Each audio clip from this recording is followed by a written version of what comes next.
কেউ বললে এই নির্বাচন বন্ধ হয়ে যাবে এমনটা ভাবার কারণ নেই, এমনটি মন্তব্য করেছেন অর্থ উপদেষ্টা ডক্টর সালেউদ্দিন আহমেদ। সুষ্ঠু নির্বাচনের জন্য স্বরাষ্ট্র মন্ত্রণালয়কে সব সহায়তা দেওয়ার কথাও জানান তিনি।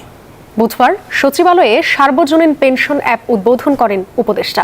সংবাদ সম্মেলনে বলেন, এবারও ঋণ খেলাপিরা ভোটে দাঁড়াতে পারবেন না। নির্বাচন কমিশনের উচিত খেলাপিদের শনাক্ত করা।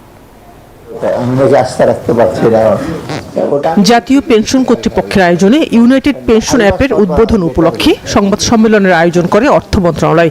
উপস্থিত ছিলেন অর্থ উপদেষ্টা ডক্টর সালেউদ্দিন আহমেদ। আগামী নির্বাচন নিয়ে বিভিন্ন প্রশ্নের উত্তর দেন অর্থ উপদেষ্টা। বলেন, ঋণ খেলাপিরা নির্বাচনে অংশ নিতে পারবেন না, এটা পুরনো সিদ্ধান্ত। নির্বাচন কমিশনের উচিত তাদের শনাক্ত করা। নির্বাচনে কালো টাকার ব্যবহার নিয়েও নিজেদের অবস্থানের কথা জানান অর্থ উপদেষ্টা।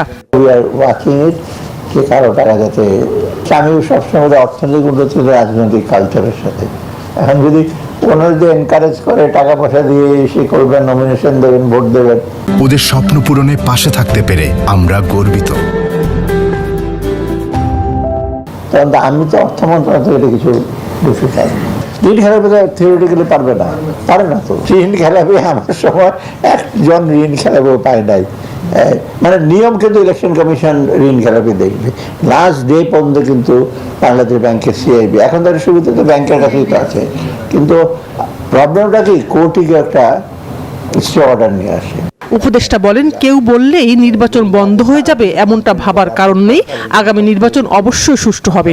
রাজনৈতিক বক্তব্য রাখুক না রাজনৈতিক, আমি তো বামপন্থী রাজনৈতিক, আমি কত কথা বলছি বন্ধ করে দাও, হল বন্ধ করে দাও বলছি নাকি? আমার কাছে কি হল বন্ধ হয়ে গেছে নাকি? তখন মারামারি করি না আর কি, পারি নাই মারামারি, এখন মারামারিটা বন্ধ করে। ফেব্রুয়ারিতে জাতীয় নির্বাচন সুষ্ঠু করতে সব ব্যবস্থাই নেবে অর্থ মন্ত্রণালয়। স্বরাষ্ট্র মন্ত্রণালয়কে দেওয়া হবে সব ধরনের সহযোগিতা, বলেন অর্থ উপদেষ্টা। আমরা যথাসামর্থ্য সাপোর্ট দিচ্ছি অর্থ মন্ত্রণালয় থেকে, ল অ্যান্ড অর্ডারের জন্য যা যা লাগে।